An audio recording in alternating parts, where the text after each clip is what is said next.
ಶ್ರೀಗುರುಭ್ಯೋ ನಮಃ. ಶ್ರೀಪರಮಗುರುಭ್ಯೋ ನಮಃ. ಶ್ರೀಮದಾನಂದತೀರ್ಥಭಗವತ್ಪಾದಾಚಾರ್ಯಗುರುಭ್ಯೋ ನಮಃ. ಶ್ರೀವೇದವ್ಯಾಸಾಯ ನಮಃ. ನರಸಿಂಹೋ ಅಖಿಲಾಜ್ಞಾನಮತಧ್ವಾन्तದಿವಾಕರಃ ಜಯತ್ಯಮಿತಸಜ್ಞಾನಸುಖಶಕ್ತಿಪಯೋನಿಧಿಃ ವ್ಯಾಸಾಯ ಭವನಾಶಾಯ ಶ್ರೀಶಾಯ ಗುಣರಾಶಯೇ ಹೃದ್ಯಾಯ ಶುದ್ಧವಿದ್ಯಾಯ ಮಧ್ವಾಯ ಚ ನಮೋ ನಮಃ. ಪ್ರಥಮೋ ಹನುಮಾನ್ನಾಮ ದ್ವಿತೀಯೋ ಭೀಮ ಏವ ಚ ಪೂರ್ಣಪ್ರಜ್ಞಸ್ತೃತೀಯಸ್ತು ಭಗವತ್ಕಾರ್ಯಸಾಧಕಃ.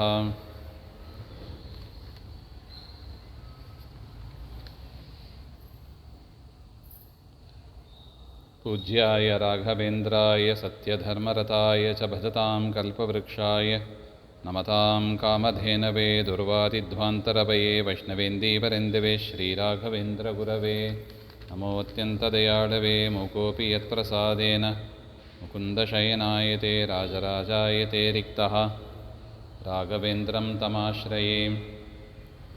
ಆಪಾದಮೌಲಿಪರ್ಯಂతం ಗುರುಣಾಮಾಕೃತಿಂ ಸ್ಮರೇತ್ ತೇನ ವಿಘ್ನಾಃ ಪ್ರಣಶ್ಯಂತಿ ಸಿದ್ಧ್ಯಂತಿ ಚ ಮನೋರಥಾಃ. ಶ್ರೀಗುರುಭ್ಯೋ ನಮಃ. ಹರಿ ಓಂ. ನಿನ್ನೆ ದಿವಸ ಅಶ್ವಶಿರ ಎನ್ನುವ ರಾಜನ ಒಂದು ಪ್ರಶ್ನೆ, ಅವರ ಸಭೆಗೆ, ರಾಜನ ಸಭೆಗೆ ಕಪಿಲ ಮತ್ತು ಜೈಗೀಷವ್ಯ ಎನ್ನುವ ಯೋಗಿಗಳು, ಮಹಾಯೋಗಿಗಳು, ಜ್ಞಾನಿಗಳು ಅವರು ಬಂದಾಗ ಪರಮಾತ್ಮನನ್ನು ಹೇಗೆ ಪೂಜೆ ಮಾಡಬೇಕು ಅಂತ ಪ್ರಶ್ನೆಗಳನ್ನು ಮಾಡಿದಾಗ 3 ಪೂಜಾ ಸಾಧನಗಳನ್ನು ಹೇಳಿದರು. 3 ಪೂಜಾ ಸಾಧನಗಳನ್ನು ಹೇಳಿದರು. ಯಾವುದು? ಷೋಡಶೋಪಚಾರ ಪೂಜೆ ಅಂತ ನಾವೇನು ಮಾಡ್ತೀವಿ ಅದು, ಮತ್ತೊಂದು ಬ್ರಾಹ್ಮಣಾನಾಂಚ ತರ್ಪಣೈಹಿ, ಬ್ರಾಹ್ಮಣರಿಗೆ ಅನ್ನ ಸಂತರ್ಪಣೆ ಇತ್ಯಾದಿಗಳನ್ನು ಕೊಟ್ಟು ಅವರಲ್ಲಿ ಮಾಡತಕ್ಕ ಪೂಜೆ, ಮತ್ತು ಧ್ಯಾನ, ಶಾಸ್ತ್ರ ಚಿಂತನೆ, ಮಂತ್ರ ಜಪ ಇತ್ಯಾದಿಗಳನ್ನು ಮಾಡತಕ್ಕದ್ದು. ಇವುಗಳಿಂದ ಪ್ರಾಪ್ಯತೆ ಪರಮೇಶ್ವರ, ಪರಮಾತ್ಮನನ್ನು ಹೊಂದಬಹುದು ಹಾಗೆ ಅಂತ ಕಪಿಲರು ಉತ್ತರವನ್ನು ಕೊಟ್ಟರು. ಇದಾದ ಮೇಲೆ ಅಶ್ವಶಿರ ಕೇಳ್ತಾನೆ, ಭವಂತೌ ಮಮ ಸಂದೇಹಂ ಏಕಂ ಚೇತ್ತುಂ ಇಹಾರ್ಹತಃ. ಸ್ವಾಮಿ, ನನ್ನ ಮೊದಲನೇ ಪ್ರಶ್ನೆಗೆ ಉತ್ತರ ಕೊಟ್ಟಿದ್ದೀರಾ, ಪರಿಹಾರ ಆಯಿತು ಸಂಶಯ. ಇನ್ನೊಂದು ಸಂಶಯ ಇದೆ ಹಾಗೆ ಅಂತ ಕೇಳ್ತಾರೆ. ಏನದು? ಏನ ಚಿನ್ನೇನ ಜಾಯತೆ ಮಮ ಸಂಸಾರ ವಿಚ್ಯುತಿ. ಯಾವ ಈ ಸಂಶಯ ಇದೆ ಅದನ್ನು ನೀವು ಪರಿಹಾರ ಮಾಡಿದರೆ ನಮಗೆ ಸಂಸಾರದಿಂದ ಮೋಕ್ಷನೇ ಆಗಬಹುದು. ಅಂಥ ಪ್ರಶ್ನೆ ಅದು, ಅಂಥ ಪ್ರಶ್ನೆ. ನೋಡಿ, ಫಸ್ಟ್ ನಮಗದು ಇರಬೇಕು. ಏನದು? ಸಂಸಾರದಿಂದ ಬಿಡುಗಡೆ ಆಗಬೇಕು. ಆ ಒಂದು ಬೆಂಕಿ ಅಂತ ಹೇಳ್ಬೋದು, ಇನ್ನರ್ ಫೈರ್ ಅಂತ ಹೇಳ್ತಾರೆ ನೋಡಿ. ಆ ಒಂದು ಡಿಸೈರ್, ಆ ಒಂದು ಇಚ್ಛೆ, ಅದು ಬರೀ ಇಚ್ಛೆಯಾಗಿದ್ದರೆ ಅದು ವರ್ಕೌಟ್ ಆಗಲ್ಲ, ಅದು ಕೆಲಸ ಮಾಡಲ್ಲ. ಅದೇನಾಗಬೇಕು? ಅದು ಅಗ್ನಿಯಂತೆ ಪ್ರಜ್ವಲಿಸ್ತಾ ಇರಬೇಕು. ಅದು ಅಗ್ನಿ ಮಂದ ಆಗಿಬಿಟ್ರೆ ಉಪಯೋಗ ಇಲ್ಲ. ಅಡುಗೆ ಮಾಡಲಿಕ್ಕೆ ಆಗ್ತದಾ? ಇಜ್ಜುಲ್ಬೆಲೆಯಲ್ಲಿ ಅಗ್ನಿ ಮಂದ ಆಗಿಬಿಟ್ರೆ ಅಡುಗೆ ಆಗಲ್ಲ. ಅದೇನಾಗಬೇಕು? ಪ್ರಜ್ವಲಿಸ್ತಾ ಇರಬೇಕು. ಅದೇ ರೀತಿಯಾಗಿ ನಮ್ಮ ಇಚ್ಛೆ ಏನಾಗಬೇಕು? ಪ್ರಜ್ವಲಿಸಬೇಕು. ಯಾವ ಇಚ್ಛೆ? ಪರಮಾತ್ಮನನ್ನು ಕಾಣಬೇಕು, ಪರಮಾತ್ಮನನ್ನು ಹೊಂದಬೇಕು. ಆಚಾರ್ಯ ಎರಡೂ ತೋರಿಸಿದ್ದಾರೆ. ಏನದು? ಮರಿಬೇಡಿ, ದೇವರನ್ನು ಕಾಣಬೇಕು, ದೇವರನ್ನು ಹೊಂದಬೇಕು. ಜ್ಞೇಯಂ ಗಮ್ಯಂ ಅಂತ ಹೇಳ್ತಾರೆ. ದೇವರು ಜ್ಞೇಯನಾಗಿದ್ದಾನೆ, ತಿಳಿಯಲು ಯೋಗ್ಯನಾಗಿದ್ದಾನೆ. ಅಂದರೆ ಏನರ್ಥ? ಮಿಕ್ಕಿದವು ಜ್ಞೇಯ ಅಲ್ಲ.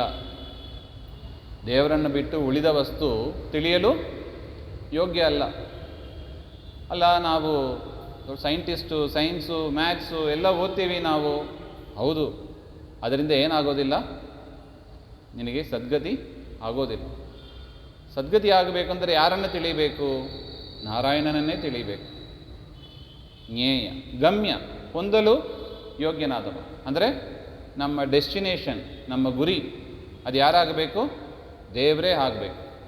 ಅಲ್ಲ, ನನ್ನ ಗುರಿ 1 ಕೋಟಿ ರೂಪಾಯಿ ಸಂಪಾದನೆ ಮಾಡೋದು, ನಿಮ್ಮ ಜೊತೆಗೆ ಬರಲ್ಲ ಅದು. ಎಷ್ಟೋ ಜನ ಕೋಟ್ಯಾಧೀಶರು ಇದ್ದಾರೆ, ಹೋಗುವಾಗ ಕೊಂಡು ಹೋಗುವಾಗ ಯಾರಿಲ್ಲವಂತೆ ಅಂತ ಹೇಳ್ತಾರೆ ನೋಡಿ ದಾಸರು. ಕುರುಡು ನಾಯಿ ಸಂತೆಗೆ ಬಂದಂತೆ. ತೊಗೊಂಡು ಹೋಗುವಾಗ ಯಾವುದು ಬರೋದಿಲ್ಲ. ನಮ್ಮ ಬ್ಯಾಂಕ್ ಬ್ಯಾಲೆನ್ಸ್ ಬರುತ್ತದ ನಮ್ಮ ಜೊತೆಗೆ? ಇಲ್ಲ, ಯಾವುದು ಬರೋದಿಲ್ಲ. ಸೊ ಅದರಿಂದ ನಮ್ಮ ಜೊತೆಗೆ ಬರೋದು ಯಾವುದು? ಜ್ಞಾನ.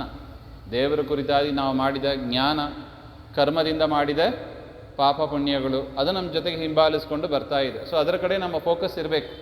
ಸೊ ಅದರಿಂದ ದೇವರು ಏನಾಗಿದ್ದಾನೆ? ಜ್ಞೇಯ ಗಮ್ಯ. ಆಚಾರು 2 ಅಂತ ಬೆಟ್ಟಿನಿಂದ ತೋರಿಸಿದ್ದಾರೆ. ಸೊ ಅದರಿಂದ ಸಂಸಾರದಿಂದ ಬಿಡುಗಡೆ ಆಗಬೇಕು ಎನ್ನುವ ಒಂದು ಇಚ್ಛೆ, ಅದು ಬರೀ ಇಚ್ಛೆ ಅಲ್ಲ, ಅದು ಏನಾಗಬೇಕು? ಪ್ರಜ್ವಲಿತವಾದ ಒಂದು ಇಚ್ಛೆ, ಪ್ರಜ್ವಲಿತ ಇಚ್ಛೆ ಅಂತ ಹೇಳ್ಬೋದು ಅದನ್ನು. ಆ ಇಚ್ಛೆ ಎನ್ನುವ ಬೆಂಕಿ ಕಿಡಿ ಹೇಗಿರಬೇಕು? ಪ್ರಜ್ವಲಿತವಾಗಿರಬೇಕು. ರಾಯರ ಚರಿತ್ರೆಯಲ್ಲೇ ನಾವು ಕೇಳ್ತೀವಿ, ಈ ಚಿಕ್ಕಬಳ್ಳಾಪುರದಲ್ಲಿ ನೀರು ಬಡಿಸ್ತಾ ಇರುವ ವೆಂಕಣ್ಣನಿಗೆ ಮೋಕ್ಷ ಕೊಟ್ಟ ಜಾಗ ಅಂತ ಈಗಲೂ ತೋರಿಸ್ತಾರೆ. ಇದು ಕೇಳಿದ ವಿಚಾರ. ಇದು ರಾಯರ ಹತ್ರ ಬಂದ ಆ ವ್ಯಕ್ತಿ, ನೀರು ಬಡಿಸೋ, ಮಠದಲ್ಲಿ ನೀರು ಬಡಿಸೋ ಒಂದು ಸಾಮಾನ್ಯ ವ್ಯಕ್ತಿ ರಾಯರ ಹತ್ರ ಕೇಳಿದ್ರಂತೆ, ರಾಯರೇ ನನಗೇನು ಬೇಡ, ಮೋಕ್ಷ ಬೇಕು ಹಾಗೆ ಅಂತ ಕೇಳಿ. ಏನು ಮಾಡಬೇಕು ರಾಯರು? ಕೊಡಬೇಕೋ ಕೊಡಬಾರ್ದು ಹಾಗೆ. ಆದರೆ ಗುರುಗಳು ಅಪೇಕ್ಷಿತ ಪ್ರದಾತಾನ್ಯೋ ರಾಘವೇಂದ್ರಾನ್ನ ವಿದ್ಯತೆ ಅಂತ ನಾವು ನೋಡ್ತೀವಿ. ಮೋಕ್ಷ ಕೊಡು ಅಂತ ಕೇಳಿದರೆ ಮೋಕ್ಷ ಕೊಡೋದು ಯಾರ ಜವಾಬ್ದಾರಿ? ಪರಮಾತ್ಮ ತನ್ನಗೆ ಬಿಟ್ಟು ಯಾರಿಗೆ ಕೊಟ್ಟಿಲ್ಲ ಆ ಪೋರ್ಟ್ಫೋಲಿಯೋವನ್ನು, ತಾನೇ ಇಟ್ಕೊಂಡಿರೋದು. ನಾನೇ ಮೋಕ್ಷ ಕೊಡೋದು ನಾನೇ. ಅದರಿಂದ ರಾಯರಲ್ಲಿ ಪರಮಾತ್ಮನ ವಿಶೇಷ ಸನ್ನಿಧಾನ ಇದೆ. ಮುಖ್ಯ ಪ್ರಾಣದೇವರ ಸನ್ನಿಧಾನ ಇದ್ದದ್ದರಿಂದ, ಅವರ ಗ್ರಂಥಗಳನ್ನು ಮೇಲಿಂದ ಮೇಲೆ ಅವಲೋಕನ ಮಾಡಿದ್ದರಿಂದ ಯಾರ ಸನ್ನಿಧಾನ ಬಂದೋಯಿತು? ಮುಖ್ಯ ಪ್ರಾಣದೇವರ ಸನ್ನಿಧಾನ ಬಂದೋಯಿತು. ದೇಹೇಪಿ ಯತ್ರ ಪವನಃ ತತ್ರ ಹರಿಹಿ. ಪವನ ಬಂದರೆ ಯಾರು ಬರ್ತಾರೆ? ಪರಮಾತ್ಮ ಬಂದೇ ಬರ್ತಾನೆ. ಅದರಿಂದ ಹರಿವಾಯು ಸನ್ನಿಧಾನ ವಿಶೇಷ ಪಾತ್ರರಾದವರು ಗುರುಗಳಾದ ರಾಯರು. ಅದರಿಂದ ಮೋಕ್ಷವನ್ನು ಕೊಡು ಅಂತ ಕೇಳಿದಾಗ ರಾಯರು ಅಂದರಂತೆ, ನೋಡಪ್ಪ, ನಾನು ಹೇಳಿದ್ದನ್ನು ಮಾಡ್ತೀಯ ನೀನು? ಹಾಗೆ ಮಾಡ್ತೀನಿ ಸ್ವಾಮಿ, ಏನು ಹೇಳ್ತಿರೋ ಮಾಡ್ತೀನಿ. ಒಂದು ಬೆಂಕಿಯನ್ನು ತೋರಿಸ್ತಾರೆ, ಈ ಬೆಂಕಿಯಲ್ಲಿ ಹಾರ್ತೀಯ ನೀನು? ಹಾಗೆ ಅವಶ್ಯ ಹಾರ್ತೀನಿ ಸ್ವಾಮಿ ಅಂತ ಹಾರೇ ಬಿಟ್ರು. ಅವರಿಗೆ ಮೋಕ್ಷ ಆಯಿತು ಅಂತ ಅವರು ವಿಮಾನ ಬಂದು ಕರ್ಕೊಂಡು ಹೋದದ್ದನ್ನು ಆ ಸಂದರ್ಭದಲ್ಲಿ ಇದ್ದವರು ನೋಡಿದರು ಹಾಗೆ ಅಂತ. ಸೊ ಅದರಿಂದ ಆ ವೆಂಕಣ್ಣನಿಗೆ ಏನಿತ್ತು? ಬರೀ ಇಚ್ಛೆ ಇತ್ತಾ? ಪ್ರಜ್ವಲಿತ ಇಚ್ಛೆ ಇತ್ತಾ?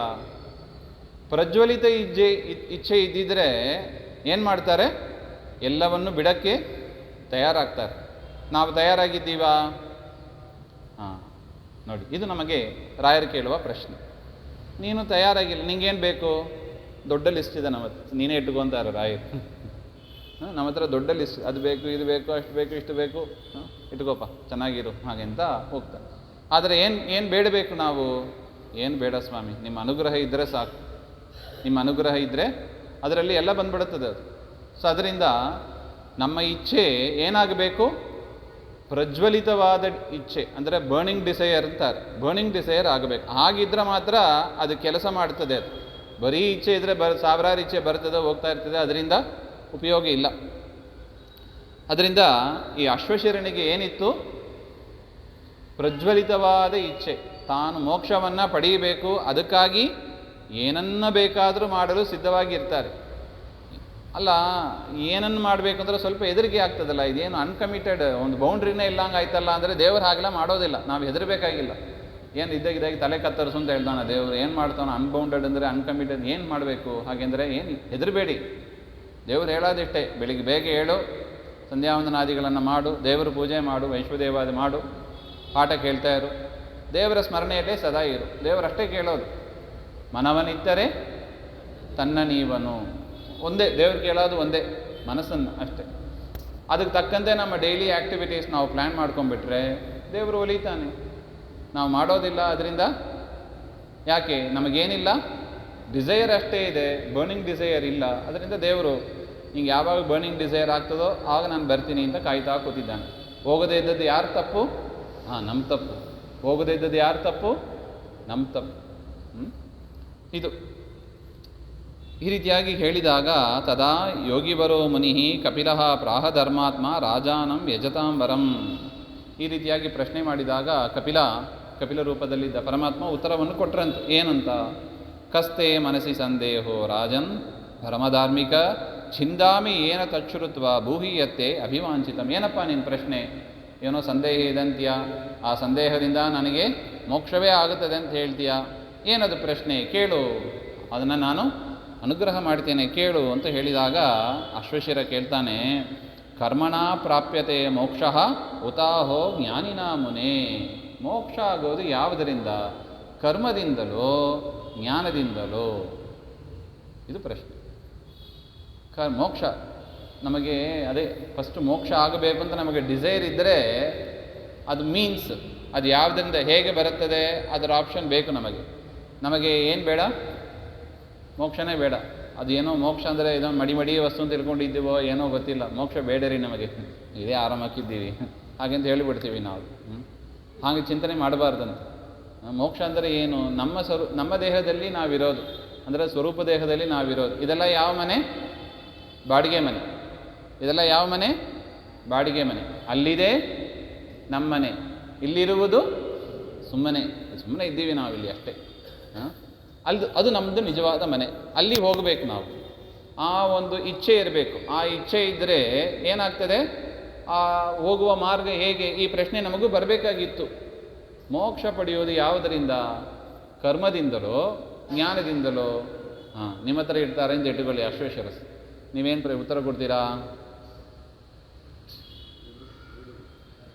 ಕರ್ಮದಿಂದಲ ಜ್ಞಾನದಿಂದ ಅಥವಾ ಗೊತ್ತಿಲ್ಲವಾ? ಎರಡು. ಜ್ಞಾನದಿಂದ. ಯಾರೋ ಜ್ಞಾನ ಅಂದರು. ಎರಡರಿಂದಲೂ. ಕರ್ಮದಿಂದಲೋ ಜ್ಞಾನದಿಂದ? ಈ ಕಡೆಯಿಂದ ಬಂದೇ ಇಲ್ಲ. ಕರ್ಮ ಜ್ಞಾನ ನೋಡಿ, ವೆರೈಟೀಸ್ ಆಫ್ ಆನ್ಸರ್ ಬಂತು. ಕರ್ಮವೋ ಜ್ಞಾನವೋ? ಏನಿದೆ? ಗೊಂದಲ ಇದೆ ನೋಡಿ. ಒಂದು ಕಡೆಯವರು ಕರ್ಮ ಅಂತಾರೆ, ಒಂದು ಕಡೆಯವರು ಜ್ಞಾನ ಅಂತಾರೆ. ಮೋಕ್ಷ ಆಗೋದು ಯಾವುದರಿಂದ ಆಗೋಗಲಿ, ನಮಗೇನ್ರಿ ಅಂತ ಇರಬಾರ್ದು ನಾವು. ಯಾಕೆ? ಆಗಬೇಕಾದ ಯಾರಿಗೆ? ನಮಗೆ. ಸೊ ನಮ್ಮ ತಕ್ಕ ಮಟ್ಟಿಗೆ ಯಾವ ಜ್ಞಾನ ಬೇಕೋ ಅದಲ್ಲಿ ನಮಗೇನಿರಬೇಕು? ಕ್ಲಾರಿಟಿ, ಒಂದು ಸ್ಪಷ್ಟತೆ ಇರಬೇಕು. ಕ್ಲಾರಿಟಿ ಇಲ್ಲದೆ ವಯಸ್ಸು ಮಾತ್ರ ಆಗ್ತಾ ಇದೆ. ಒಂದು ವಿಷಯ ಕೇಳಿದರೆ ನಮಗೇನು ಸ್ಪಷ್ಟತೆ ಇರೋದಿಲ್ಲ, ಕ್ಲಾರಿಟಿ ಇರೋದಿಲ್ಲ. ಹಂಗೆ ಆಗಬಾರ್ದು. ಸಣ್ಣ ವಿಷಯ ನಮಗೆ ಸಂಬಂಧಪಟ್ಟದ್ದೇ. ಇದು ಯಾರೋ ಬೇರೆಯವರಿಗೆ ಸಂಬಂಧಪಟ್ಟದಾದರೆ ತಲೆ ಕೆಡಿಸ್ಕೋಬೇಕಾಗಿಲ್ಲ. ಇದು ಯಾರಿಗೆ ಸಂಬಂಧಪಟ್ಟದ್ದು? ನಮಗೆ. ಸೊ ಕರ್ಮದಿಂದ ಮೋಕ್ಷನೋ ಜ್ಞಾನ? ಈ ಪ್ರಶ್ನೆ ರೆಲೆವೆಂಟೋ ಅಲ್ವೋ? ಎಷ್ಟು ರೆಲೆವೆಂಟ್ ಇದು ನೋಡಿ. ಅದನ್ನು ಕೇಳಿದಾಗ ಕಪಿಲ ಹೇಳ್ತಾರೆ, ಇಮಂ ಪ್ರಶ್ನಂ ಮಹಾರಾಜ ಪುರಾಪೃಷ್ಟೋ ಬೃಹಸ್ಪತಿ ರೈಭ್ಯೇನ ಬ್ರಹ್ಮಪುತ್ರೇನ ರಾಜ್ಞಾ ಚ ವಸುನಾಪುರ. ಈ ಪ್ರಶ್ನೆಗೆ ಕಪಿಲ ಡೈರೆಕ್ಟಾಗಿ ಉತ್ತರ ಕೊಡೋದಿಲ್ಲ. ನಾನು ನಿನಗೆ ಇನ್ನೊಂದು ಇನ್ಸಿಡೆಂಟನ್ನು ಹೇಳ್ತೇನೆ ಹಾಗೆ ಅಂತ.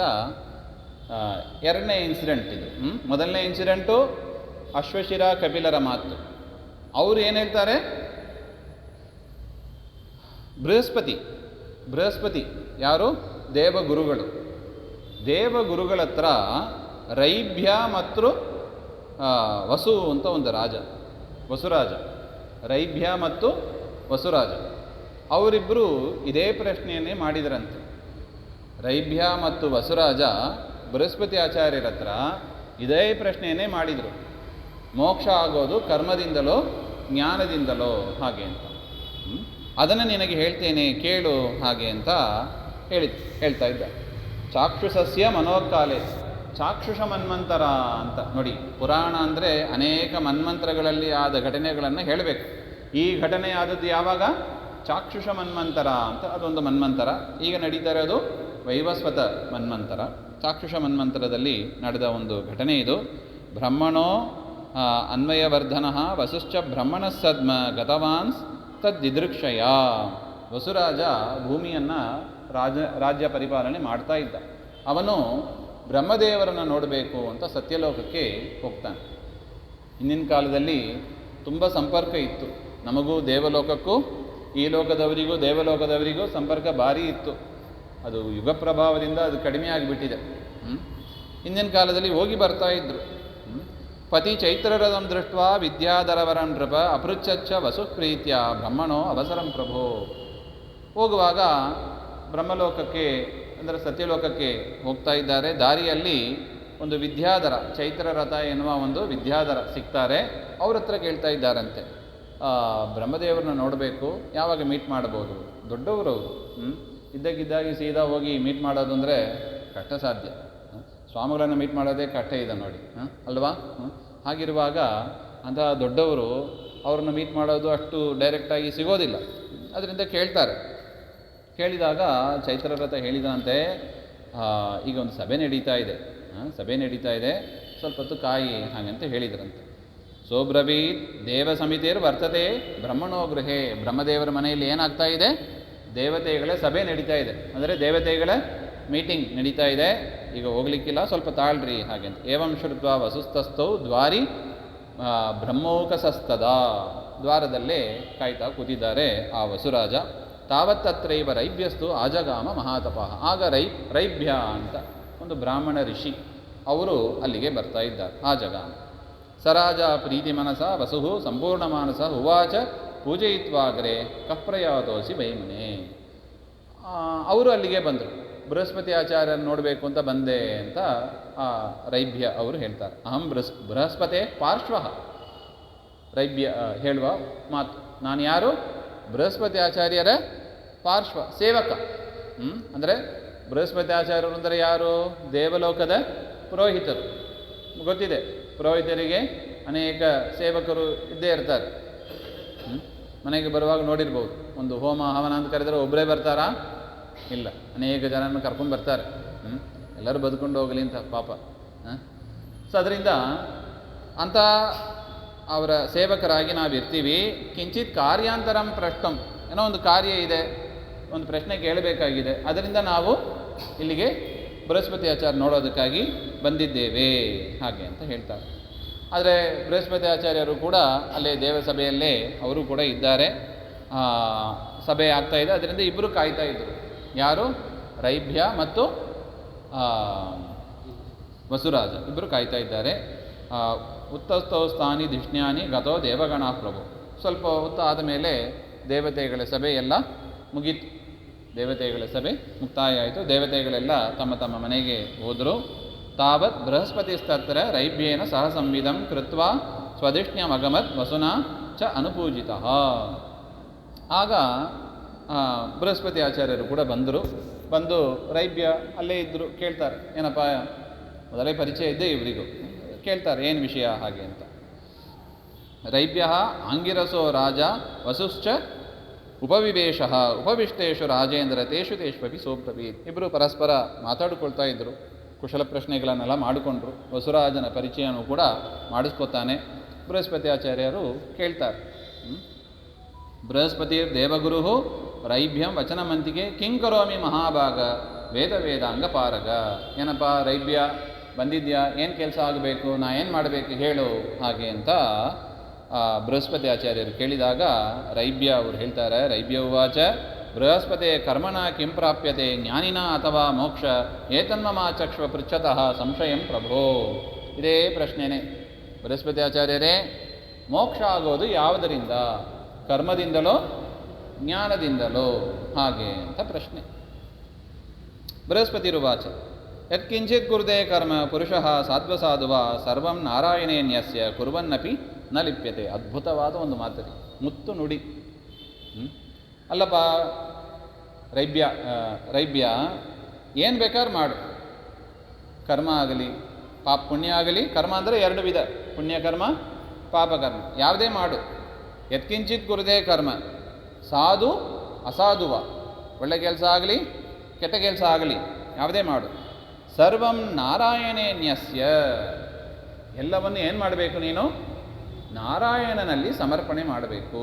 ಮಾಡಿದಾಗ ಕುರ್ವನ್ನಪಿ ನ ಲಿಪ್ಯತೆ, ನೀ ಮಾಡಿದಾಗಲೂ ಕೂಡ ನಿನಗೆ ಪಾಪ ಅಥವಾ ಹೆಚ್ಚಿನ ಪುಣ್ಯ ಅದು ಅಂಟೋದಿಲ್ಲ ಹಾಗೆ ಅಂತ ಹೇಳಿತು. ಏನು ಉತ್ತರ ಕೊಟ್ಟಂತೆ ಆಯಿತು? ಇದೇನೋ ಗೋಡೆ ಮೇಲೆ ದೀಪ ಇಟ್ಟಂತೆ ಆಯಿತು.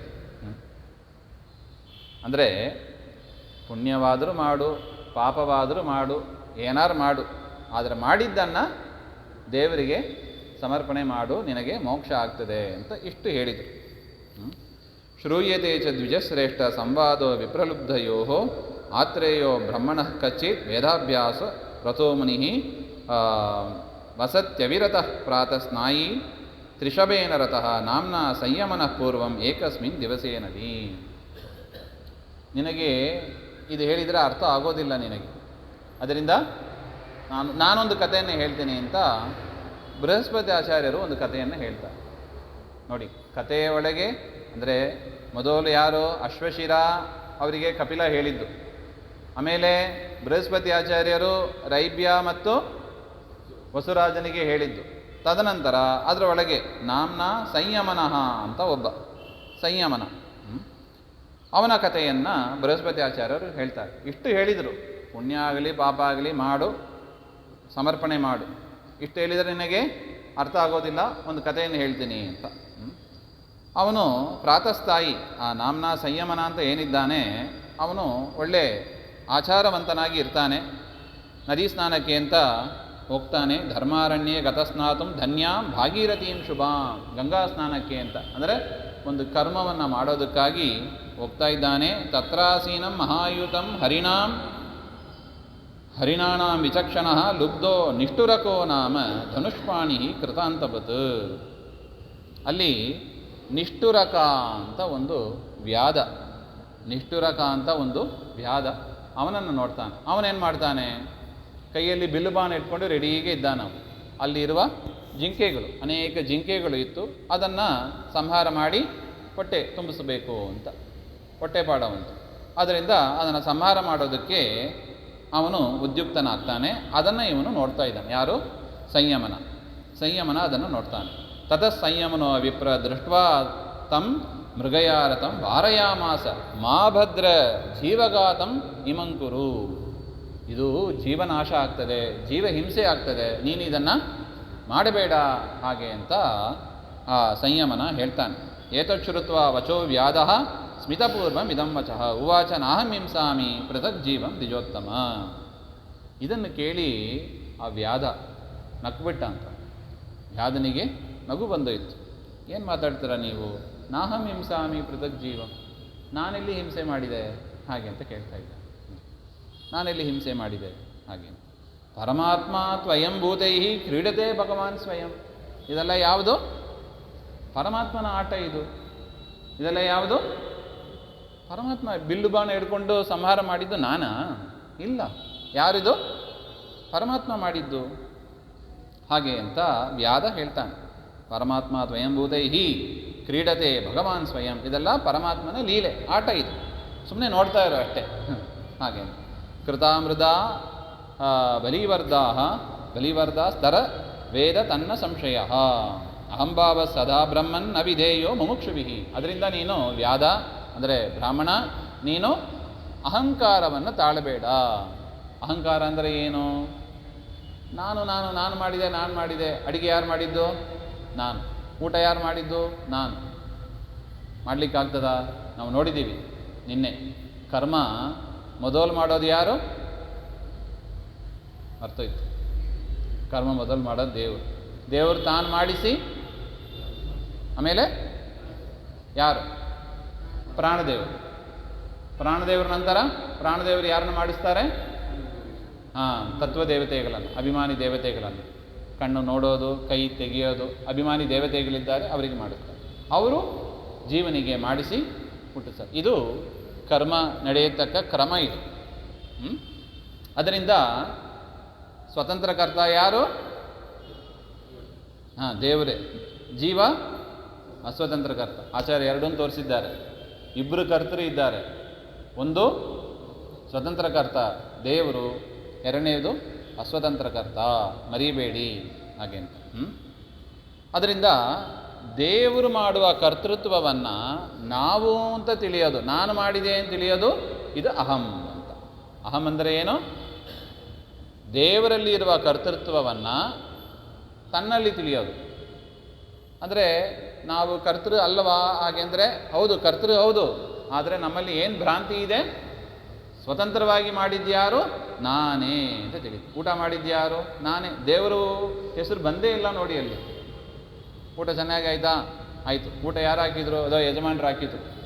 ದೇವರು ಎಂಬ ಒಂದು ಕಾನ್ಸೆಪ್ಟನ್ನು ಮರೆತು ಮಾತನಾಡುವವರು ನಾವು. ಅದನ್ನು ಏನು ಕರೀತಾರೆ? ಅಹಂ ಅಂತ ಕರೀತಾರೆ.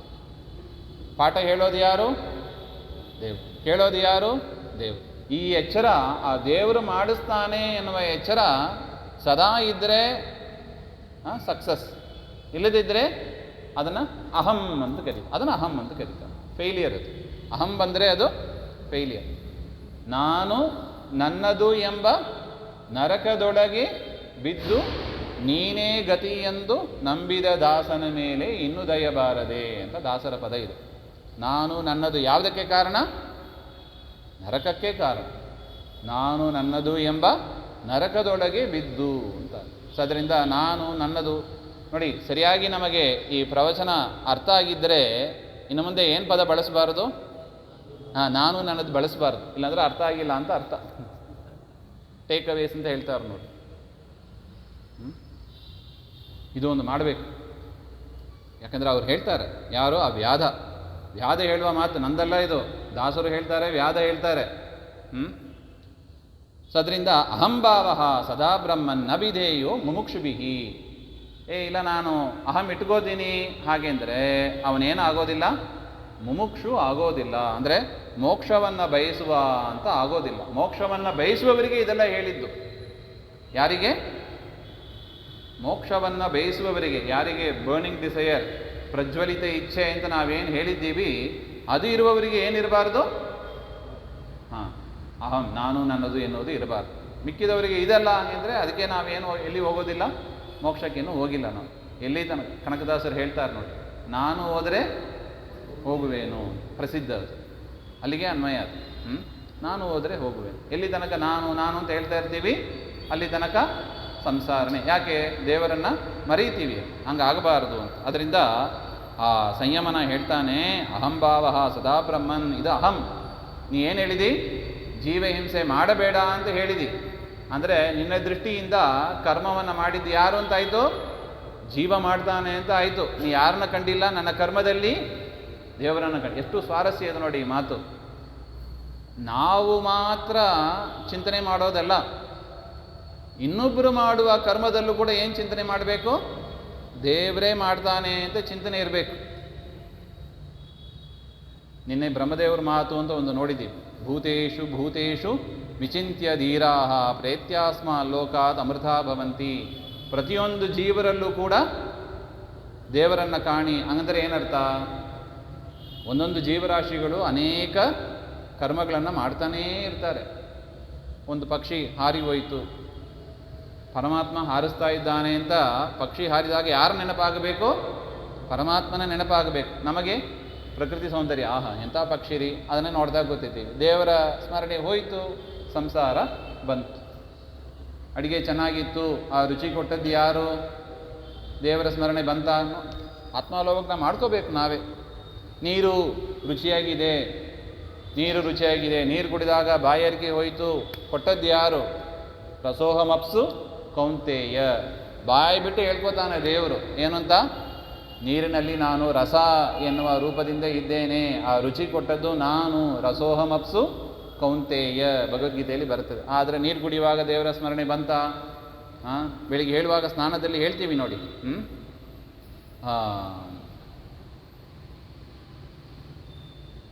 ದೇವರೇ ನೀರಿನ ರೂಪದಲ್ಲಿ ಇದ್ದಾನೆ ಅಂತ ಆ ಒಂದು ಶ್ಲೋಕ ಇದೆ. ಸೊ ಅದರಿಂದ ನೀರನ್ನು ನೋಡಿದರೆ ಯಾರು ನೆನಪಾಗಬೇಕು?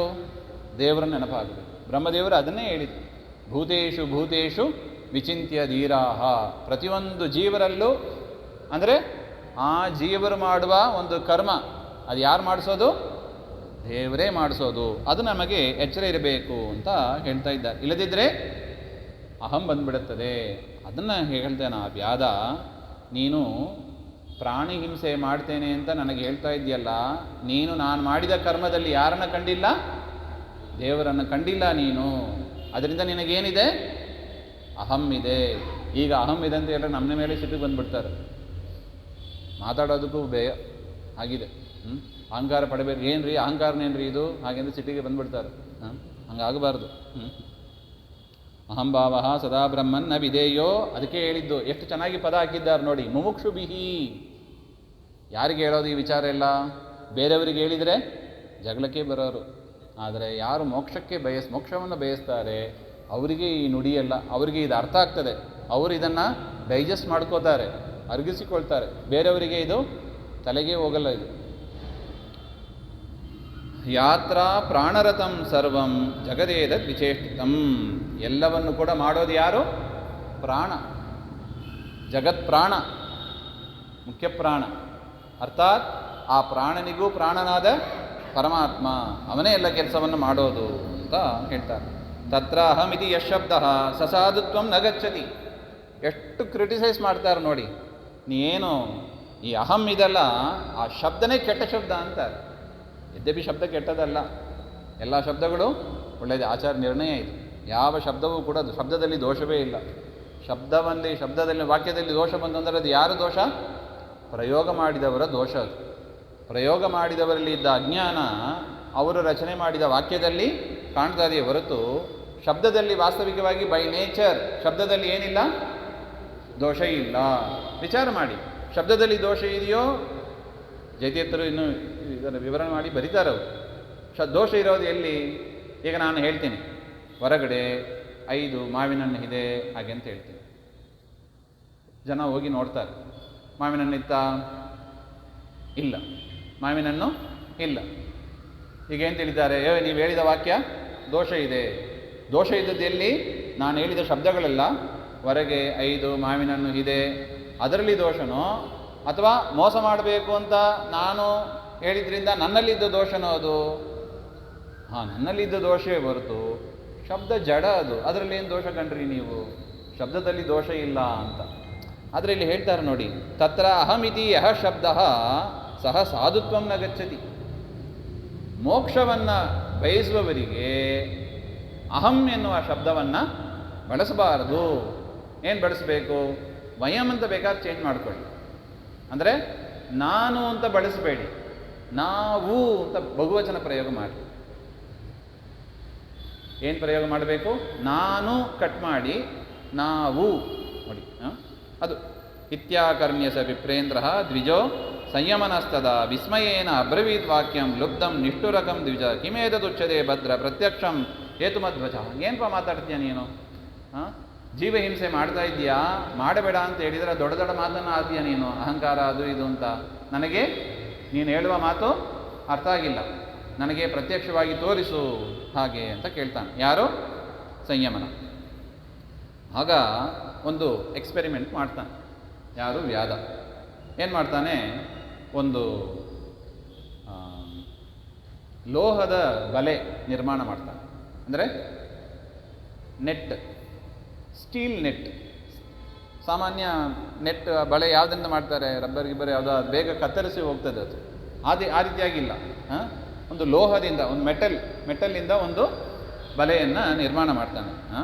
ಕೃತ್ವ ಲೋಹಮಯಂ ಜಾಲಂ ತಸ್ಯಾದೋ ಜ್ವಲನಂ ದದೋ. ಅದರ ಕೆಳಗೆ ಒಂದು ಬೆಂಕಿಯನ್ನು ಹಚ್ತಾನೆ. ಆಗ ಏನಾಯಿತು? ದತ್ವಾವನ್ನಿಂ ದ್ವಿಜುಪ್ರಾಹ ಜ್ವಾಲ್ಯತಾಂ ಕಾಷ್ಟ ಸಂಚಯ. ನೋಡಪ್ಪ ಬ್ರಾಹ್ಮಣ, ಸಂಯಮನ, ಈ ಕೆಳಗೆ ಏನಿದೆ, ಕೆಳಗೆ ನೀನು ಬೆಂಕಿ ಹಚ್ಚು. ಹಾಗೆ ಬ್ರಾಹ್ಮಣ ಎಕ್ಸ್ಪರ್ಟ್, ಹೋಮ ಮಾಡಿ ಮಾಡಿ ಬೆಂಕಿ ಹಚ್ಚಿ ಅಭ್ಯಾಸ ಆಗಿದೆ. ಅದರಿಂದ ಹೋಮ ಅಗ್ನಿ ತಯಾರು ಮಾಡು ಅಂತ ಹೇಳ್ತಾನೆ. ಅವನು ಕೂಡ ತಯಾರು ಮಾಡ್ತಾನೆ. ಯಾರು? ಸಂಯಮನ. ಚೆನ್ನಾಗಿ ಜ್ವಲಿತೇತು ಪುನರ್ವನ್ನೌ ತಂಜಾಲಂ ಲೋಹ ಸಂಭವಂ ಪೃಥಕ್ ಪೃಥಕ್ ಸಹಸ್ರಾಣಿ ನಿನ್ನೆ ಅಂತರ್ಜಾಲಕ್ಕೆ ದ್ವಿಜ. ಹಾಗೆ ಏನಾಯಿತು? ಆ ಲೋಹಮಯವಾದ ಬೆಂಕಿ, ಆ ಬಲೆ, ಅದು ಕೂಡ ಬೆಂಕಿ ಹತ್ತಿತ್ತು. ಬೆಂಕಿ ಹತ್ತಿ ಏನಾಯಿತು? ಕೆಳಗೆ ಚೆನ್ನಾಗಿ ಬೆಂಕಿ ಉರಿತಾ ಇದೆ. ಆ ಲೋಹಮಯ ಆ ಒಂದು ಬಲೆ ಕೂಡ ಏನಾಯಿತು? ಚೆನ್ನಾಗಿ ಕಾದ ಕಬ್ಬಿಣ ಅಂತ ಹೇಳ್ತಾರೆ ನೋಡಿ, ಕೆಂಪಾಗಿ ಆಯಿತು ಆ ಲೋಹಮಯವಾದ ಬಲೆ. ಹಾಗೆ ಏನಾಯಿತು? ತಥೋ ಲುಬ್ಧೋ ಏಕಸ್ಥಾನ ಗತಸ್ಯಾಪಿ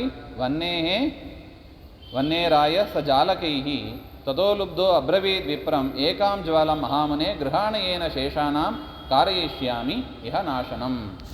ಅಷ್ಟು ಚೆನ್ನಾಗಿ ಪ್ರಜ್ವಲಿತವಾದ ಬಲೆ ಇದ್ದಾಗ ಒಂದು ಪೀಸನ್ನು ಮಾತ್ರ ತೆಗೆದು ಕೊಟ್ಟಂತ. ಬ್ರಾಹ್ಮಣ, ಈ ಒಂದು ಪೀಸು ಬಲೆಯನ್ನು ಮಾತ್ರ ನೀನು ಇಟ್ಟುಕೋ ಅಂತ ಹೇಳಿ ಒಂದು ಘಟದಲ್ಲಿ ನೀರು ತಂದು ತಾನೇನು ಅಗ್ನಿ ಕೆಳಗೆ ಉರಿಸ್ತಾ ಇದ್ದ ಅದರಲ್ಲಿ ತಂದು ಆ ಗಡದ ನೀರನ್ನು ಹಾಕ್ತಾ ಇದ್ದಾನೆ. ಗಡದ ನೀರು ಹಾಕಿದಾಗ ಏನಾಯಿತು? ಅಗ್ನಿ ಶಾಂತ ಆಯಿತು. ಅಗ್ನಿ ಶಾಂತ ಆಯಿತು. ಆಗ ಆ ಒಂದು ಪೀಸ್ ಮಾತ್ರ ಬ್ರಾಹ್ಮಣನ ಕೈಯಲ್ಲಿ ಇತ್ತಲ್ವಾ, ಅದನ್ನು ತಗೊಂಬ ಅಂತ ಹೇಳ್ತಾನೆ. ತಂದು ನೋಡಿದರೆ ಅಲ್ಲಿದ್ದ ಅಗ್ನಿ ಕೂಡ ಏನಾಯಿತು? ಶಾಂತವಾಗಿತ್ತು. ಅಲ್ಲಿದ್ದ ಅಗ್ನಿಯು ಕೂಡ ಶಾಂತವಾಯಿತು. ಇದರಿಂದ ಏನು ಅರ್ಥ ಆಯಿತು? ಏನು ಅರ್ಥನೇ ಆಗಿಲ್ಲ ರೀ. ನಮ್ಮ ಮನೆ ಬಾರಕ್ಕೆ ಏನು ಅರ್ಥನೇ ಆಗೋದಿಲ್ಲ, ಏನು ಮಾಡೋದು? ಹಾಗೆಂತ ಹೇಳಿದರೆ ಅವರೇ ಹೇಳ್ತಾರೆ ನೋಡಿ, ವೇದವ್ಯಾಸರು ಮಹಾಕರುಣಿಗಳು. ಅಂದರೆ ಇಲ್ಲಿ ಹೇಳಿರುವ ವಿಚಾರ ಇಷ್ಟೇ. ಪರಮಾತ್ಮ ನಮ್ಮ ಒಳಗಿದ್ದು ಪ್ರವೇಶ ಮಾಡಿ ನಮ್ಮ ಒಳಗಿಂದ ಎಲ್ಲ ಕೆಲಸವನ್ನು ಕೂಡ ಮಾಡಿಸ್ತಾನೆ ಎಂಬ ಒಂದು ವಿಚಾರವನ್ನು ಪ್ರಾಕ್ಟಿಕಲ್ ಆಗಿ ತೋರಿಸುವುದಕ್ಕಾಗಿ ಇದನ್ನು ಮಾಡಿ ತೋರಿಸಿದರು. ಏನು ಅಂತ, ಆ ಅಗ್ನಿಯ ಸ್ಥಾನದಲ್ಲಿ ಯಾರಿರ್ತಾನೆ? ಪರಮಾತ್ಮ ಇರ್ತಾನೆ.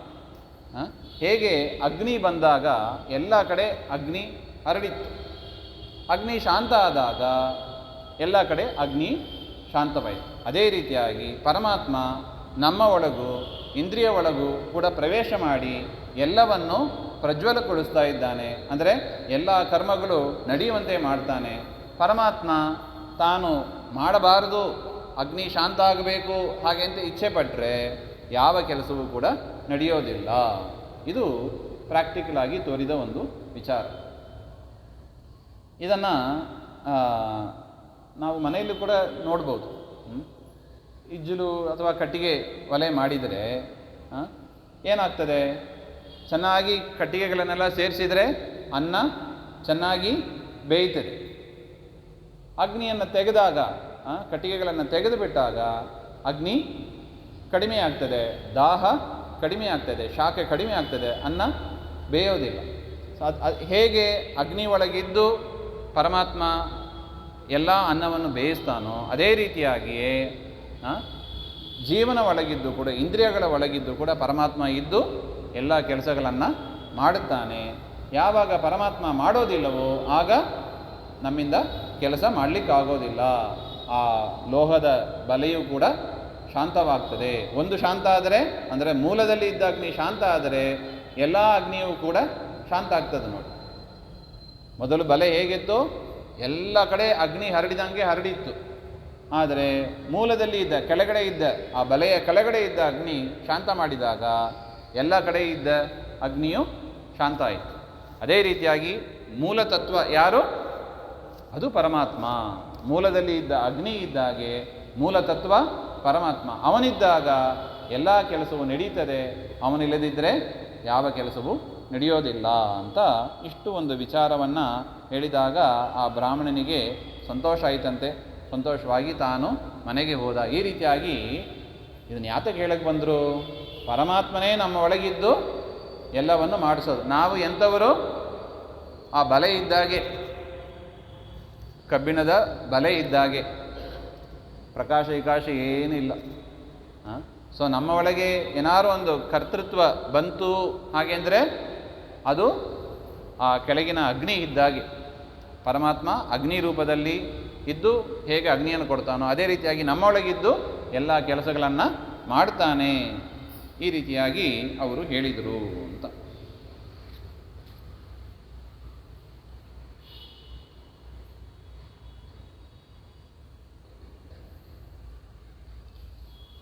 ಏವ ಮುಕ್ತೋ ವ್ಯಾಧೇನ ಬ್ರಾಹ್ಮಣೋ ರಾಜಸತ್ತಮ ಪುಷ್ಪವೃಷ್ಟಿರಥಾಕಾಶ ತಸ್ಯೋಪರಿ ಪಪಾತಃ. ಈ ರೀತಿಯಾಗಿ ಹೇಳಿದಾಗ ಆ ವ್ಯಾಧನ ಮೇಲೆ ಪುಷ್ಪವೃಷ್ಟಿ ಆಯ್ತಂತೆ. ಅಂದರೆ ದೇವತೆಗಳು ಕೂಡ ಸಂತೋಷಪಟ್ಟು ಸರಿಯಾಗಿ ನೀನು ವಿವರವನ್ನು ತಿಳಿಸಿದ್ಯಾ ಹಾಗೆ ಅಂತ ಆ ವ್ಯಾಧನನ್ನು ಕೊಂಡಾಡಿದರು. ವಿಮಾನಾನಿ ಚ ದಿವ್ಯಾನಿ ಕಾಮಗಾನಿ ಮಹಾಂತಿ ಚ ಬಹುರತ್ನಾನಿ ಮುಖ್ಯಾನಿ ದದೃಶೇ ಬ್ರಾಹ್ಮಣೋತ್ತಮ. ಆಗ ಶ್ರೇಷ್ಠವಾದ ವಿಮಾನಗಳು ಬಂತು, ಅದರಲ್ಲಿ ಕೂತು ಆ ವ್ಯಾಧ ಹೋದ ಹಾಗೆ ಅಂತ ಅದನ್ನು ಈ ಬ್ರಾಹ್ಮಣೋತ್ತಮ ನೋಡ್ತಾ ಇದ್ದಾನೆ ಹಾಗೆ ಅಂತ. ಏವಂ ಜ್ಞಾನವತಃ ಕರ್ಮ ಕುರ್ವತೋಪಿ ಸ್ವಜಾತಿಕಂ ಭವೇನ್ಮುಕ್ತಿರ್ ದ್ವಿಜಶ್ರೇಷ್ಠ ರೈಬ್ಯರಾಜನ್ ವಸೋಧ್ರುವಂ. ಈ ರೀತಿಯಾಗಿ ದೇವತೆಗಳು ಯಾಕೆ ಬಂದರು? ದೇವತೆಗಳು ಯಾಕೆ ಬಂದರು? ಆ ವ್ಯಾಧ ತಾನು ಮಾಡಿದ ಪ್ರತಿಯೊಂದು ಕರ್ಮವನ್ನು ಕೂಡ ಏನು ಅಂತ ಚಿಂತನೆ ಮಾಡ್ತಾ ಇದ್ದ? ಪರಮಾತ್ಮ ಒಳಗಿದ್ದು ಮಾಡಿಸ್ತಾನೆ ಹಾಗೆ ಅಂತ ಚಿಂತನೆ ಮಾಡ್ತಾ ಇದ್ದೀಯ ಹೊರತು, ಎಷ್ಟು ಚೆನ್ನಾಗಿದೆ ನೋಡಿ ಆಚಾರ್ಯ ಹೇಳೋದು, ನಾಹಂ ಕರ್ತ ಹರಿಕರ್ತ. ಹೇಳ್ತೀವಿ ಶ್ಲೋಕ, ಆದರೆ ಚಿಂತನೆ ಏನಾಯಿತು? ಕರ್ಮ ಮಾಡುವಾಗ ಈ ಅನುಸಂಧಾನ ಬರೋದಿಲ್ಲ ನೋಡಿ, ಮರ್ತೋಗ್ತದೆ. ಅಡಿಗೆ ಯಾರು ಮಾಡಿದ್ದು? ನಾನೇ ಮಾಡಿದ್ದು. ಊಟ ಯಾರು ಮಾಡಿದ್ದು? ನಾನು. ಕೈ ತೊಳೆದದ್ದು ನಾನು. ಸ್ನಾನ ನಾನು ನಾನು ನಾನು ಅಂತ ಹೇಳ್ತೀವಿ ಹೊರತು ದೇವರು ಅದನ್ನು ಅಲ್ಲಿ ಮರಿತೀವಿ. ವ್ಯಾಧ, ಯದ್ಯಪಿ ಯಮನವನು ಬ್ರಾಹ್ಮಣ ಅಲ್ಲ, ಯಾರು? ವ್ಯಾಧ. ನೋಡಿ, ಆ ವೇದವ್ಯಾಸರು ಇನ್ನೊಂದು ದೃಷ್ಟಾಂತವನ್ನು ಕೊಡ್ತಾ ಇದ್ದಾರೆ. ಯಾವುದು ಮುಖ್ಯ ಅಲ್ಲ ನನಗೆ ಯಾವುದು ಮುಖ್ಯ ಅಲ್ಲ? ಜಾತಿ ಮುಖ್ಯ ಅಲ್ಲ. ಯಾವುದು ಮುಖ್ಯ? ಮನಸ್ಸು ಮುಖ್ಯ. ಎಲ್ಲ ಕಡೆ ನನ್ನನ್ನು ಕಂಡ ವ್ಯಾಧ ಅವನು. ಮನವನಿತ್ತರೆ ತನ್ನ ನೀವನು. ಅದರಿಂದ ಅವನಿಗೆ ಮೋಕ್ಷವನ್ನು ಕೊಟ್ಟ. ಇದನ್ನು ಬೃಹಸ್ಪತಿ ಆಚಾರ್ಯರು ರೈಭ್ಯ ಮತ್ತು ವಸುರಾಜನಿಗೆ ಹೇಳ್ತಾರೆ. ಸೊ ಅದರಿಂದ ಏನಂತೂ ಚಿಂತನೆ ಮಾಡಬೇಕು? ಜ್ಞಾನ ಕರ್ಮ ಎರಡೂ ಮುಖ್ಯ. ಜ್ಞಾನ ಕರ್ಮ ಎರಡೂ ಮುಖ್ಯ. ಜ್ಞಾನ, ಯಾವ ಜ್ಞಾನ ಮುಖ್ಯ?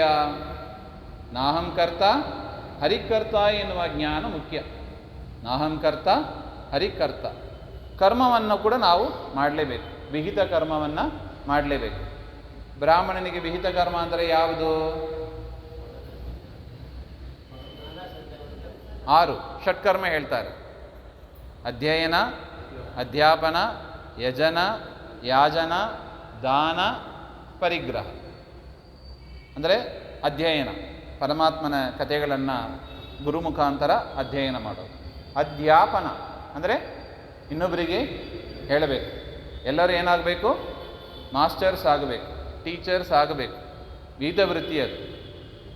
ಆಮೇಲೆ ಯಜನ, ಹೋಮಾದಿಗಳನ್ನು ಮಾಡಬೇಕು. ವೈಶ್ವದೇವ, ಕನಿಷ್ಠ ಪಕ್ಷ ವೈಶ್ವದೇವನಾದರೂ ಮಾಡೋಕ್ಕೆ ಕಲಿಯಬೇಕು. ವೈಶ್ವದೇವಾದಿಗಳು ಬ್ರಹ್ಮಯಜ್ಞ ಇತ್ಯಾದಿಗಳನ್ನು ಮಾಡಬೇಕು. ಯಾಜನ, ಇನ್ನೊಬ್ಬರಿಗೆ ಮಾಡಿಸಬೇಕು. ಇನ್ನೊಬ್ಬರ ಮನೆಗೆ ಹೋಗಿ ಯಜನ ಯಜ್ಞಾದಿಗಳನ್ನು ಮಾಡಬೇಕು. ಅಧ್ಯಯನ, ಅಧ್ಯಾಪನ, ಯಜನ, ಯಾಜನ, ದಾನ. ನಿತ್ಯ ದಾನ ಮಾಡಬೇಕು. ಏನು ದಾನ ಮಾಡಬೇಕು? ನಿಮ್ಮ ಹತ್ರ ಏನಿದೆಯೋ, ಅಕ್ಕಿ, ಬೇಳೆ, ಅನ್ನ, ದುಡ್ಡು, ಕಾಸು, ವಿದ್ಯೆ, ಕನ್ಯೆ, ಒಂದಲ್ಲ ಒಂದಿನ ದೇಹ, ಎಲ್ಲವನ್ನು ದಾನ ಮಾಡಬೇಕು. ಸಿದ್ಧರಿದ್ದೀವಾ? ಸಿದ್ಧರಿದ್ದಿಲ್ಲ ಅಂದರೆ ಏನರ್ಥ? ಪ್ರಜ್ವಲಿತ ಇಚ್ಛೆ ಇಲ್ಲ ಅಂತ ಅರ್ಥ. ಪ್ರಜ್ವಲಿತವಾದ ಇಚ್ಛೆ ಯಾರಿಗೆ ಇದೆಯೋ ಅವರಿಗೆ ಮಾತ್ರ ಇದೆಲ್ಲ ಹಿಡಿಸ್ತದೆ, ಅವ್ರು ಮಾತ್ರ ಇದನ್ನು ಮಾಡಿಸ್ತಾರೆ, ಇದೆಲ್ಲ ಮಾಡ್ತಾರೆ.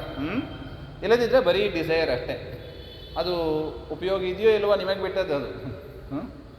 ಸೊ ದಾನ, ಆಮೇಲೆ ಪರಿಗ್ರಹ ಅಂದರೆ ತಗೊಳ್ಳೋದು. ಕೊಟ್ಟ ದಾನವನ್ನು ತಗೊಳ್ಳೋದು. ಯಾರಿಗಾಗಿ? ದೇವರ ಸೇವೆಗಾಗಿ. ಯಾರಿಗಾಗಿ ಅಲ್ಲ? ನನಗಾಗಿ. ನೋಡಿ, ಇಲ್ಲಿ ಕೂಡ ಅಹಂ ಬರಬಾರದು. ದಾನ ಕೊಡುವಾಗಲೂ ಅಹಂ ಇರಬಾರ್ದು. ದಾನ ಅಹಂ ಮಾಡುವಾಗಲೂ ಅಹಂ ಇರಬಾರ್ದು ರೀ. ಯಾವುದೇ ಕರ್ಮ ಮಾಡಲಿ ಏನಿರಬಾರ್ದು?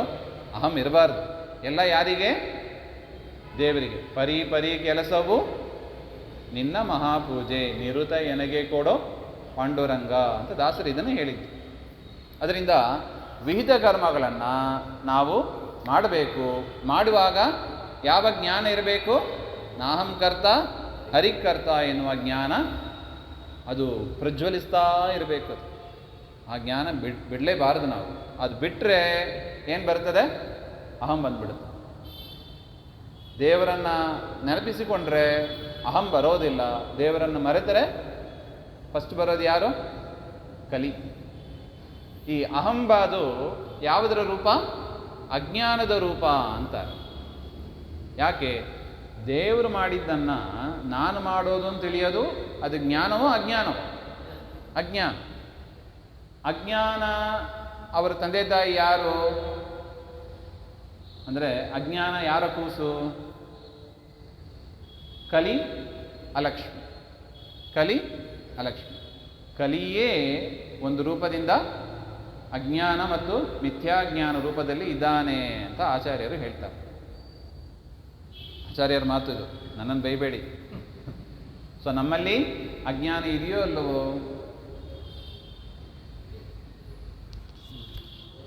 ಹೇಳ್ರಿಪ್ಪ.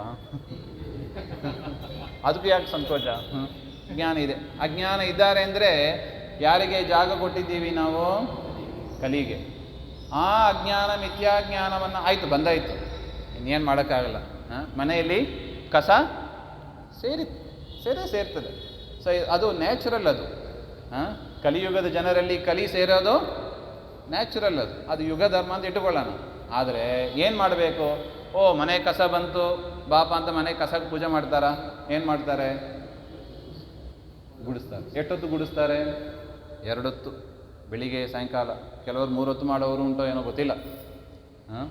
ಕಸ ಗುಡಿಸ್ತಾರೋ ಅಲ್ಲೋ? ಒಂದು ದಿವಸದ ಆಟನ ಅದು. ಇವತ್ತು ಕಸ ಗುಡಿಸಾಯ್ತು, ನಾಳೆಯಿಂದ ಫ್ರೀ ಆಗ್ತದಾ? ಎಷ್ಟೊತ್ತು ಮಾಡ್ತಾರೆ? ಕಸ ಗುಡಿಸೋದು ಯಾರು? ಕಸ ಗುಡಿಸೋದು ಯಾರು? ದೇವರು. ನೋಡಿ, ಮರಿಬಾರ್ದಲ್ಲ. ಕಸ ಗುಡಿಸುವಾಗಲೂ ಕೂಡ ಗುಡಿಸೋದು ಯಾರು? ದೇವರು ಏನು ಮಾಡಿದ ನಮಗಾಗಿ? ಎಲ್ಲದಕ್ಕೂ ದೇವರು ತಯಾರಿದ್ದ. ನೋಡಿ, ನಾವು ದೇವರಿಗಾಗಿ ಮನಸ್ಸನ್ನು ಕೊಡೋದಕ್ಕೆ ತಯಾರಿಲ್ಲ. ಶೋಚನೀಯ ನೋಡಿ. ದೇವರು ನಮಗಾಗಿ ಏನು ಮಾಡ್ತಾನೆ? 2 ಹೊತ್ತು ಮನೆ ಕಸ ಗುಡಿಸ್ತಾ ಕೂತಿದ್ದಾನೆ. ಯಾತಕ್ಕಾಗಿ? ಶುದ್ಧವಾಗಿ ಇರ್ರಪ್ಪ ಹಾಗೆ ಅಂತ. ನಾವು ದೇವರಿಗಾಗಿ ಚೂರು ಮನಸ್ಸು ಕೊಟ್ರೋ ನನಗಾಗಿ? ಮನಸ್ಸು ನಂದು, ನನ್ನ ಪ್ರಾಪರ್ಟಿ. ಯಾರಿಗೆ ಕೊಡೋದು ನಾನು? ನನ್ನ ಹೆಂಡತಿ ಮಕ್ಕಳು, ನನಗೆ ದುಡ್ಡು ಕಾಸು, ಆಫೀಸು, ರೊಕ್ಕ. ದೇವರಿಗೆ ಯಾಕೆ ಕೊಡಬೇಕು? ದೇವ್ರು ನನಗೇನು ಮಾಡಿದ? ಇದು ನಮ್ಮಲ್ಲಿ ಇರುವ ಪ್ರಶ್ನೆ, ಜಗಳ. ನಮಗೂ ದೇವರಿಗೆ ಇಷ್ಟೇ ಜಗಳ. ಎಲ್ಲವನ್ನು ಮಾಡೋದು ಯಾರು? ದೇವರು. ದೇವರು ನಿರೀಕ್ಷೆ ಮಾಡೋದು ಏನೋ? ಮನಸ್ಸನ್ನು. ಅದನ್ನು ಕೊಡೋದಕ್ಕೆ ನಾವು ಮನಸ್ಸನ್ನು ಎಲ್ಲಿ ಕೊಟ್ಟಿರ್ತೀವಿ? ಅಲ್ಲ, ನಿಮಗೇನು ಗೊತ್ತಾಯಿತು? ಕೇಳ್ಬೋದು ನೀವು. ನಾವು ಮನಸ್ಸಲ್ಲಿ ದೇವರಿಗೆ ಕೊಡ್ತೇವೆ ರೀ, ನಿಮ್ಗೆ ಹೆಂಗೆ ಗೊತ್ತಾಯಿತು? ಕೊಡಲ್ಲ ಅಂತ ಹೆಂಗೆ ಹೇಳ್ತೀರಾ ನೀವು? ಮನಸ್ಸನ್ನು ದೇವರಲ್ಲಿ ಕೊಟ್ಟಿದ್ರೆ ನಾವೇನಾಗ್ತಾ ಇಲ್ಲ? ಸಂಸಾರದಲ್ಲಿ ಇರ್ತಾ ಇಲ್ಲ. ಸಂಸಾರದಲ್ಲಿ ಇದ್ದೀವಿ ಅಂದರೆ ಏನರ್ಥ? ಮನಸ್ಸು ಕೊಟ್ಟಿಲ್ಲ. ಸುಲಭ. ಸೊ ಅದರಿಂದ ಏನು ಮಾಡಬೇಕು? ಮನೆ ಕಸ ಗೂಡಿಸುವಂತೆ ಮನಸ್ಸಿನ ಕಸ ಯಾರಿದ್ದಾರೆ ಅಲ್ಲಿ? ಮನಸ್ಸಿನಲ್ಲಿ ಯಾರು ಕೂತಿದ್ದಾರೆ? ಕಲಿ.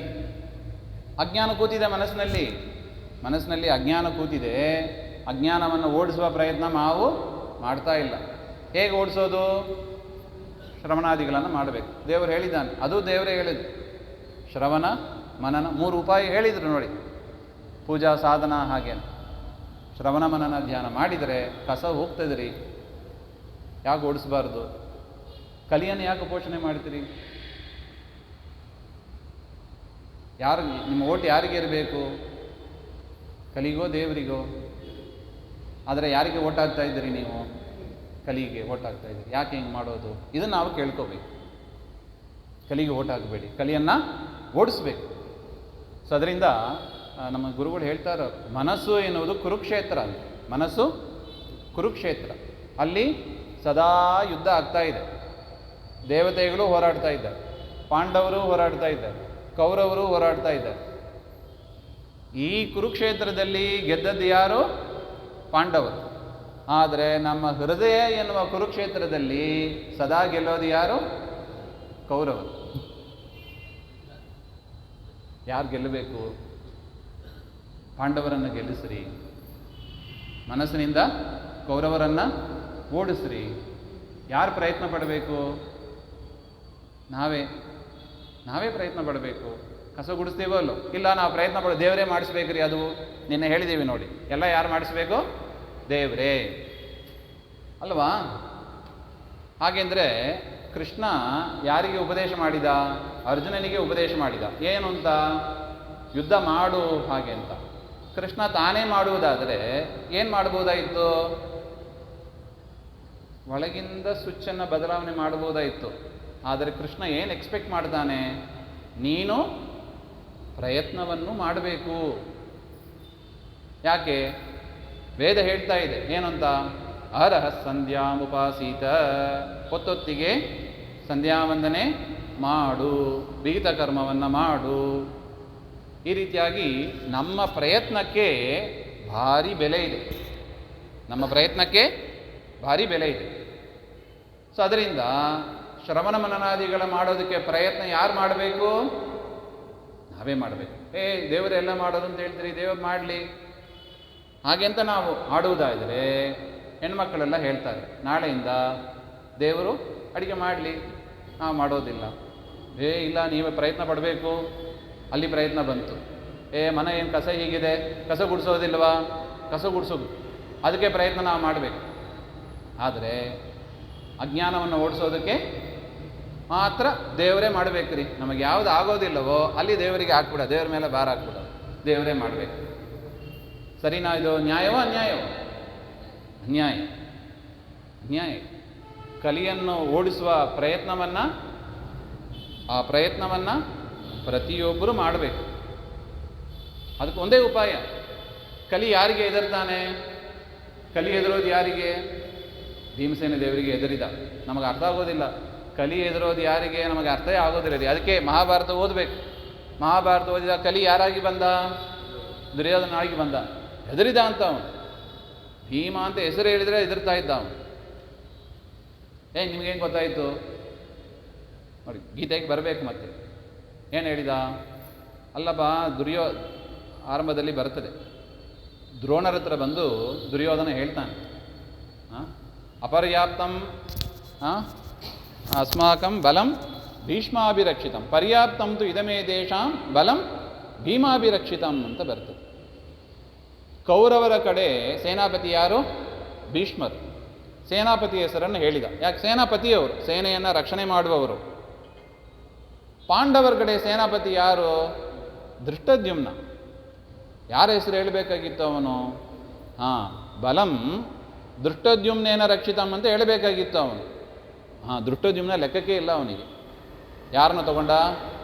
ಬಲಂ ಭೀಮಾಭಿರಕ್ಷಿತ. ಯಾರು ಹೇಳುವ ಮಾತು? ಶತ್ರುಗಳು ಹೇಳುವ ಮಾತು. ನಮ್ಮ ಕಡೆಯವರು ಅಡ್ಜಸ್ಟ್ ಮಾಡ್ಕೊಳ್ಳೋಣ ಅಂತ ಹೇಳುವವರಲ್ಲ ಇದು. ಶತ್ರು ಕೂಡ ಯಾರಿಗೆ ಹೆದರಿದ್ದು ಅವನು? ಅಷ್ಟು ಹೇಳ್ತಾನೆ, ನಮ್ಮ ಸೈನ್ಯವನ್ನು ಗೆಲ್ಲೋದಕ್ಕೆ, ದುರ್ಯೋಧನನ ಮಾತು ಇದು, ನಮ್ಮ ಸೈನ್ಯವನ್ನು ಗೆಲ್ಲೋದಕ್ಕೆ ಭೀಮಾದಿಗಳು ಸಮರ್ಥರಾಗಿದ್ದಾರೆ. ಅವರ ಸೈನ್ಯವನ್ನು ಗೆಲ್ಲೋದಕ್ಕೆ ನಾವು ಸಮರ್ಥರಿಲ್ಲ ಅಂತ ನನಗೆ ಅನಿಸ್ತಾ ಇದೆ. ಯಾರ ಮಾತು ಇದು? ದುರ್ಯೋಧನನ ಮಾತು.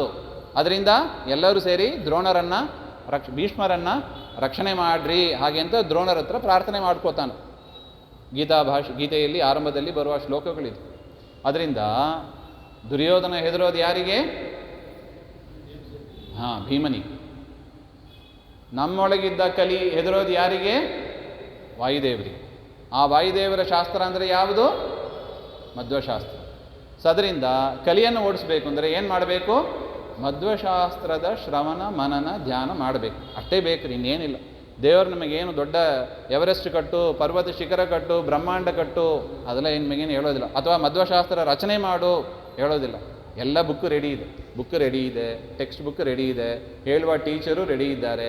ಏನು ಬೇಕು? ಮನಸ್ಸು ಬೇಕು, ಪ್ರಯತ್ನ ಮಾಡಬೇಕು. ಒಂದೇ ಮನವನ್ನಿತ್ತರೆ ತನ್ನ ನೀವನು ಮಾಡಿದರೆ ಕಲಿಯನ್ನು ಗೆಲ್ಲಬಹುದು, ಕಲಿಯನ್ನು ಓಡಿಸ್ಬೋದು, ಮನಸ್ಸನ್ನು ಶುದ್ಧ ಮಾಡ್ಬೋದು. ಪ್ರಯತ್ನ ನಮ್ಮದಾಗಬೇಕು. ಅದು ದೇವರ ಅಧೀನವಾದ, ದೇವರ ದತ್ತವಾದ ಪ್ರಯತ್ನವೇ. ಅದು ಕೂಡ ನಮ್ಮದು ಯಾವುದೂ ಇಲ್ಲ. ಆ ಪ್ರಯತ್ನವೂ ಕೂಡ ದೇವರ ಅಧೀನ ಎನ್ನುವ ಎಚ್ಚರ ನಮ್ಮಲ್ಲಿ ಸದಾ ಇರಬೇಕು ಅಂತ ಹೇಳ್ತೀವಿ. ಇದಾದ ಮೇಲೆ ಈ ಮಾತನ್ನು ಬೃಹಸ್ಪತಿ ಆಚಾರ್ಯರು ರೈಬ್ಯ ಮತ್ತು ವಸುರಾಜನಿಗೆ ಹೇಳಿದರು. ಹಾಗೆ ಅಂತ ಕಪಿಲ ಅಶ್ವಶಿರ ರಾಜನಿಗೆ ಹೇಳಿದ ಅಂತ ಇನ್ನೂ ಸ್ವಲ್ಪ ವಿಚಾರ ಇದೆ. ಸಮಯ ಆಗ್ತಾ ಬಂತು. ಮತ್ತೆ ನಾಳೆ ಇದ ವಿಚಾರ ಮುಂದುವರ್ಸೋಣ ಅಂತ. ಸರ್ವಗುಣ ಸಂಪೂರ್ಣ ಸರ್ವದೋಷ ವಿವರ್ಜಿತ ಪ್ರಿಯತಾಂ ಪ್ರೀತೇವಾಲಂ ವಿಷ್ಣುರ್ಮೇ ಪರಮಸುಹೃತ್ ಶ್ರೀಮಧ್ವಾಂತರ್ಗತ ಶ್ರೀಕೃಷ್ಣ ಅರ್ಪಣಮಸ್ತು. ಶ್ರೀಹರೇ ನಮಃ. ನಾಹಂ ಕರ್ತ ಹರಿಕರ್ತ ತತ್ಪೂಜಾ ಕರ್ಮಚಾಕಿಲಂ ತಥಾಪಿ ಮತ್ಕೃತಾ ಪೂಜಾ ತ್ವತ್ಪ್ರಸಾದೇನ ನಾನ್ಯಥಾ. ಶ್ರೀಮದ್ವೇಷಾತ್ ನಮಸ್ತೆ.